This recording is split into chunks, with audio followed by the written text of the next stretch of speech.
Indépendance totale. 7h, 10h sur Radio Courtoisie, ligne droite, Corentin Périni.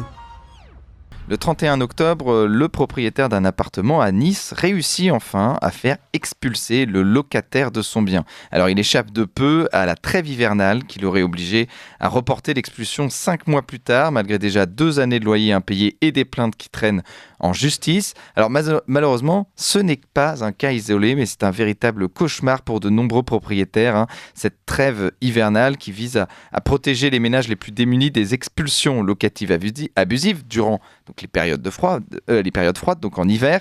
Alors, l'expulsion doit être reportée si le propriétaire veut expulser ce locataire après la fin de la trêve hivernale, c'est-à-dire en gros du 1er novembre au 31 mars de l'année suivante. Malheureusement, et c'est peut-être inévitable, cela permet aussi à certains de profiter sans scrupule de la loi au détriment des propriétaires, et certains tentent alors de récupérer de gré ou de force leurs biens et s'exposent ainsi à la répression judiciaire. Alors cette loi est-elle vraiment juste ? Est-elle simplement mal appliquée ? Comment discerner les comportements abusifs des cas réellement précaires ? Alors pour en parler ce matin avec nous sommes avec Samuel Lafont. Bonjour Samuel Lafont.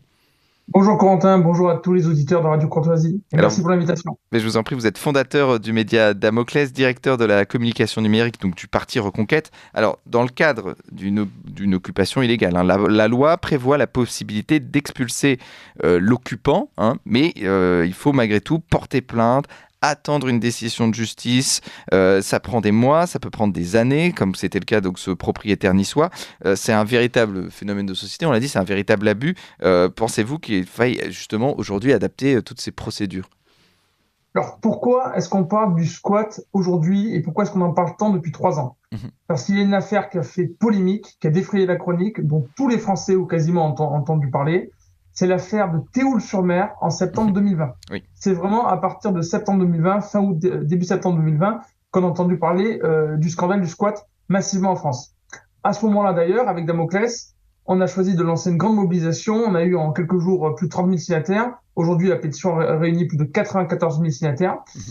Et il était important à ce moment-là pour nous de se mobiliser, de permettre à un maximum de Français de se mobiliser pour se faire entendre en se disant que cette situation était insupportable. Pour rappel, l'affaire de Théoule-sur-Mer, c'était tout simplement un homme et sa femme, Henri et Marie-Thérèse de mémoire, qui retrouvent leur maison secondaire squattée par des personnes qui n'avaient pas le droit d'être là en leur absence. Et on a eu un jugement d'ailleurs qui était très faible à l'époque de ces deux personnes. Alors dans un article sorti on l'apprend dans un article du 27 octobre 2020, Abdellah Zerima qui avait 24 ans et Djian Zidouli 25 ans qui occupait ce logement sans y avoir droit effectivement. Ensuite, il y a eu d'autres affaires. On a eu Martine à Rochefort-du-Gard qui a 75 ans et qui s'est retrouvée dans une terrible situation également parce qu'elle a même été obligée de cohabiter avec un squatteur dans sa propre maison avant d'être relogée alors que le squatteur occupait toujours sa maison. On a également d'autres affaires avec des squatteurs qui avaient l'habitude de squatter puisque à Bar-sur-Loup dans les Alpes-Maritimes, des squatteurs ont occupé illégalement un logement pendant 7 mois et ça faisait 10 ans qu'ils étaient habitués au squat. Pourquoi c'est important de rappeler ça ? Parce que, effectivement, à ce moment-là, il y avait de très grands trous dans la raquette de la loi. Si bien que la mobilisation de Damoclès, pas que de Damoclès, mais notamment de Damoclès, a fait bouger les lignes, si je puis dire, puisque vous avez eu rapidement un amendement qui a été déposé à une loi qui était en cours, puis une proposition de loi. Les sénateurs ont pu voter un amendement en début 2021, et puis le sujet continuait à être entretenu, malheureusement, parce qu'il y a de nouvelles affaires. Et il y a une loi qui est arrivée fin juillet 2023, qui a été votée fin juillet 2023, donc cette année, et qui change pas mal de choses. Quand il y a des choses qui sont bien, il faut le dire. Là, il y a une avancée. Il faut bien différencier deux choses. Il y a les personnes qui squattent un logement, qui rentrent chez vous, qui n'ont jamais été locataires, et il y a les personnes qui sont locataires et qui ne payent plus, par exemple. Il faut savoir que les squatteurs, proprement dit, donc ceux qui rentrent dans votre logement, et je vais vous donner la citation exacte pour qu'on voit bien de quoi on parle, la définition exacte, ces squatteurs-là ne bénéficient pas de la trêve hivernale, et c'est très clair sur les sites publics.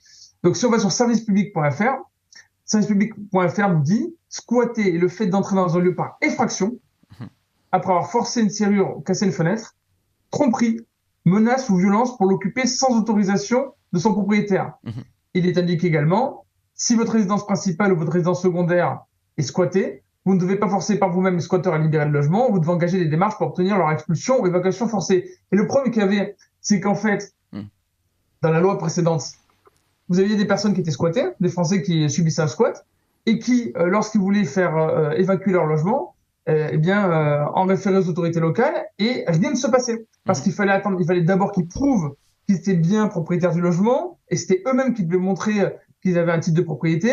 Ils devaient attendre une réponse du préfet. Il y avait des recours pour les squatteurs possibles. Bref, c'était extrêmement long. Pendant ce temps-là, certains vivaient dans leur voiture. Vous vous rendez compte quand même, et notamment des personnes âgées qui vivaient dans leur voiture, et ou perdaient tout, parce qu'en plus, lorsqu'on retrouve le logement, dans la plupart des cas, il est dévasté, avec des détritus partout, avec des choses qui ont été volées, ces Français-là, évidemment, ne rentraient pas dans leurs frais. En plus de la détresse morale pendant un moment qui pouvait durer des années, ça leur coûtait très cher. Donc, il a été nécessaire de se mobiliser, et j'insiste sur ce point-là parce que s'il n'y avait pas une mobilisation, si les Français n'avaient pas été scandalisés, ça avait duré 2-3 jours en disant, bon, pauvre Henri, pauvre Marie-Thérèse, c'est dommage, c'est un cas exceptionnel, il n'y aurait pas eu de changement. Là, les politiques se sont rendus compte qu'il était nécessaire d'avoir un changement. Et donc, dans la loi qui a été votée cet été, il y a quand même de nombreux changements, notamment, je retiens le chiffre 3, parce qu'il y a des délais qui sont divisés par 3 et des peines qui sont niveau maximal. Après, c'est le juge qui décide, mais qui sont multipliés par 3.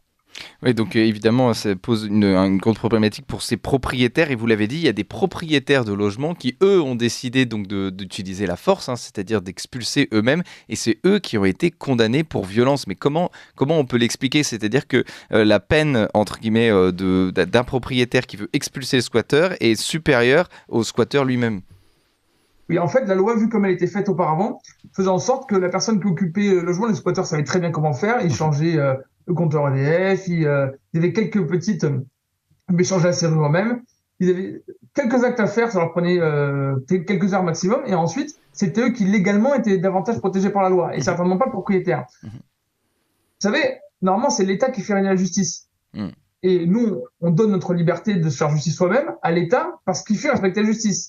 Et ces Français qui étaient squattés se trouvent dans une situation qui est dramatique. C'est qu'ils avaient remis leur liberté à l'État et l'État ne faisait pas respecter la justice. Donc, personne ne pouvait agir pour eux. La loi était mal faite. Le tribunal n'agissait pas. Le préfet n'agissait pas. Donc, ils font justice eux-mêmes. Absolument. Maintenant, heureusement, il y a encore trop d'affaires, mais les procédures sont plus rapides.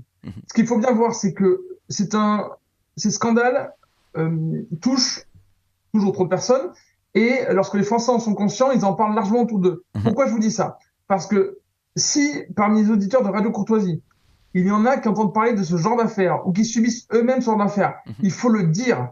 Appelez la presse locale, elle en parlera. Vous aurez facilement des retours au niveau de la presse nationale pour obliger les autorités à se bouger. Parce qu'on sait ce qui se passe dans ce pays, malheureusement. Il y a un système de passe-droit aujourd'hui où l'égalité judiciaire, pénale n'est pas respectée sur l'ensemble du territoire. Tout est long, la justice est extrêmement lente. Et donc, parfois, il faut faire bouger les choses en se faisant entendre au niveau médiatique. Donc, faites-vous entendre.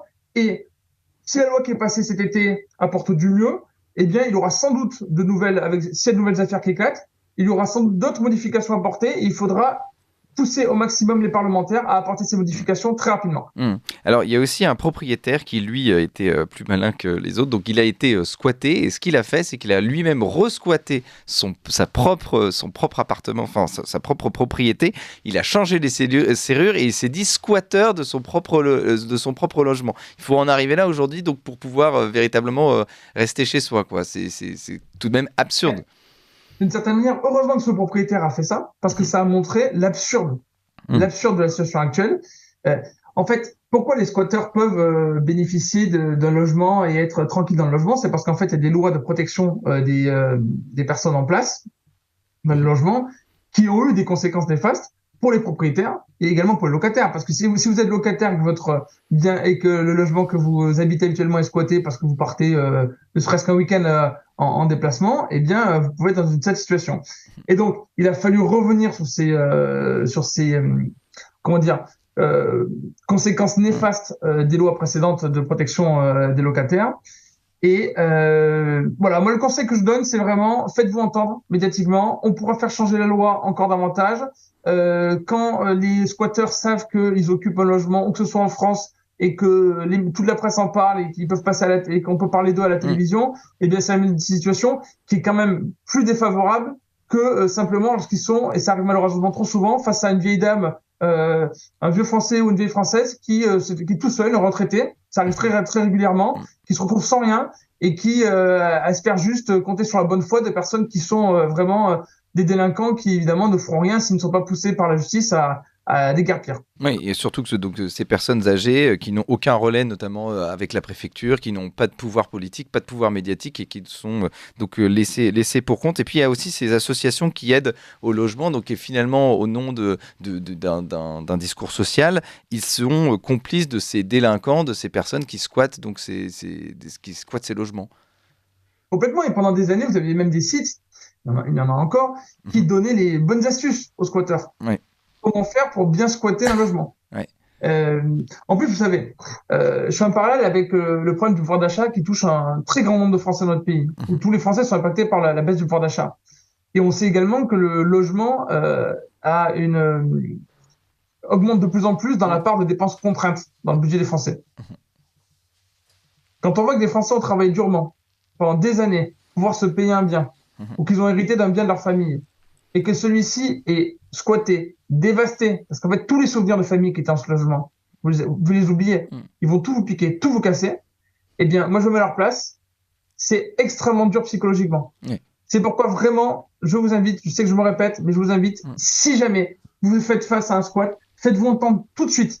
Vous passez par la procédure judiciaire et en même temps, vous alertez les médias pour faire en sorte que le squatteur soit expulsé le plus vite possible et que vous n'ayez pas à regretter d'avoir agi trop tard et de retrouver votre logement encore dans un pire état que si vous l'aviez retrouvé 24 heures ou 48 heures après le début du squat. Mmh.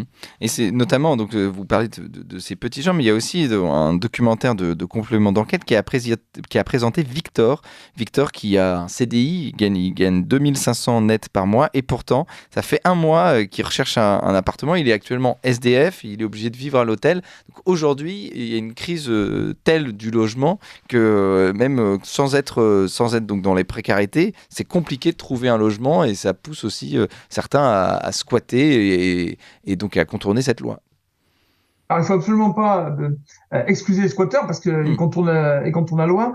Le souci qu'il y a, c'est qu'effectivement, je le disais, le pouvoir d'achat baisse Mm. et qu'en plus de ça, l'État a voulu, ces dernières années, protéger au maximum le locataire. Mais c'est toujours pareil.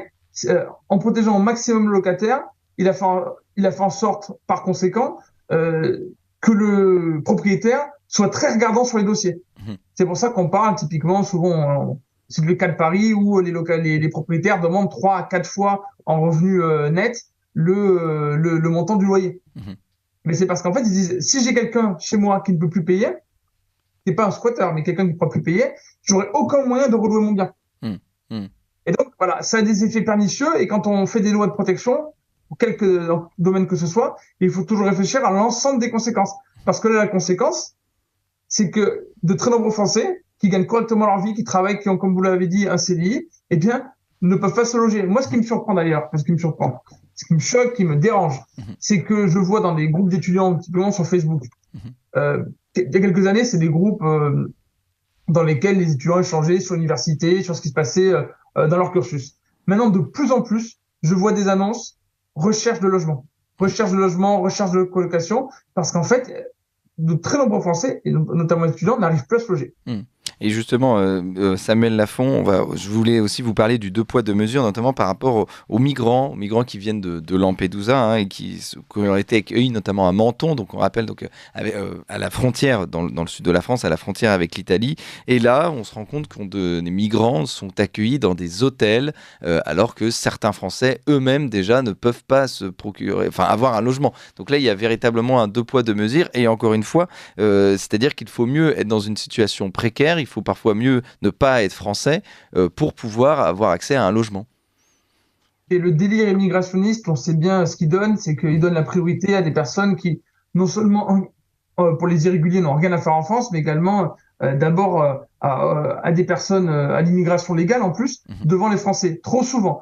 Et effectivement, on se retrouve avec cette situation. On parle de beaucoup de l'aide médicale d'État en ce moment, où on avait typiquement des immigrés irréguliers, donc qui n'ont rien à faire sur notre sol, qui étaient mieux soignés gratuitement par rapport à des Français qui souvent ont du mal à trouver un médecin autour de chez eux. Je pense notamment dans la France périphérique, dans les villes moyennes, dans les villages, encore plus des spécialistes, ou qui doivent qui doivent payer davantage, ne sont pas remboursés en totalité, alors que ces clandestins, eux, le sont. Effectivement, on voit trop souvent des immigrés clandestins qui bénéficient de logements à l'hôtel, alors que très clairement, ces gens n'ont rien à faire sur notre sol. Pourquoi je vous parle de délire immigrationniste? Parce qu'en fait, ces gens-là qui soutiennent l'immigration massive, heureusement, ils sont minoritaires. Et je tiens à le rappeler.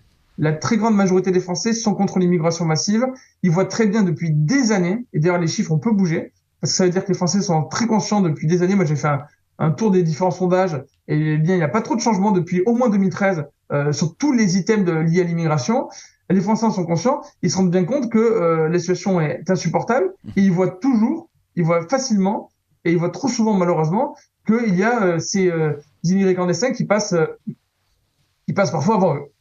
Alors justement, avant de vous quitter, Samuel Lafont, est-ce que vous pouvez nous parler de ce que vous avez, donc de ce que votre parti, donc Reconquête, a présenté mardi, donc un comité national pour un référendum sur l'immigration. Comment ça va s'organiser? Oui. Alors le but de ce comité national pour le référendum sur l'immigration est simple, c'est de se dire le gouvernement devrait et les parlementaires devraient se rendre compte que les Français sont très largement opposés à l'immigration massive. De fait, si le gouvernement voulait agir pour les Français, il devrait de lui-même faire une loi très restrictive, suppression du regroupement familial, suppression du droit du sol. Bref, les Français sont d'accord très largement au-delà des clivages politiques habituels. Le fait est que le gouvernement n'agit pas. Les parlementaires, trop peu. On parle du projet de loi immigration en ce moment, mais... Parce que c'est un sujet évidemment tabou. Oui. Voilà. Il y a plein de sujets tabous, alors qu'en fait, les Français sont déjà prêts. Le problème, c'est pas de consensus. Moi, j'ai entendu un macroniste encore hier, je suis sur notre radio, qui disait il faut un consensus. Non, il n'y a pas besoin de pédagogie, pas besoin de consensus. Les Français sont d'accord. Il faut juste du courage politique. C'est ça le problème, c'est ça la question.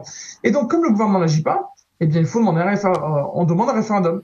Donc, ce référendum, ce RIP, sur le référendum d'initiative partagée, a besoin de 185 parlementaires. Ça, c'est sûr qu'on les a là, en majorité, et de 4,8 millions de signatures. 4,8 millions de signatures. Donc, on a fait en sorte de les atteindre. On a proposé aux autres partis dits de droite, donc LR, DLF et le RN, de participer à cette collecte de signatures. On a lancé un site sur stop-immigration.com pour signer la pétition, pour assembler dès maintenant un maximum de Français. Et là, on a lancé le site lundi dans l'après-midi. Et j'ai pas regardé les derniers chiffres ce matin, mais hier soir, on était à plus de 45 000 signataires déjà. Et donc, le but, c'est de partager au maximum cette pétition, à la fois pour obtenir le référendum, ce serait le mieux, et pour faire pression. Il faut toujours jouer sur les deux aspects. Il faut absolument se faire entendre aujourd'hui sur l'immigration. Et ben, on suivra l'avancée donc de ces signatures. Je rappelle stop-immigration.com. Merci Samuel Lafont. Je rappelle, vous êtes fondateur du média Damoclès et directeur de la communication numérique du parti Reconquête. Merci à vous.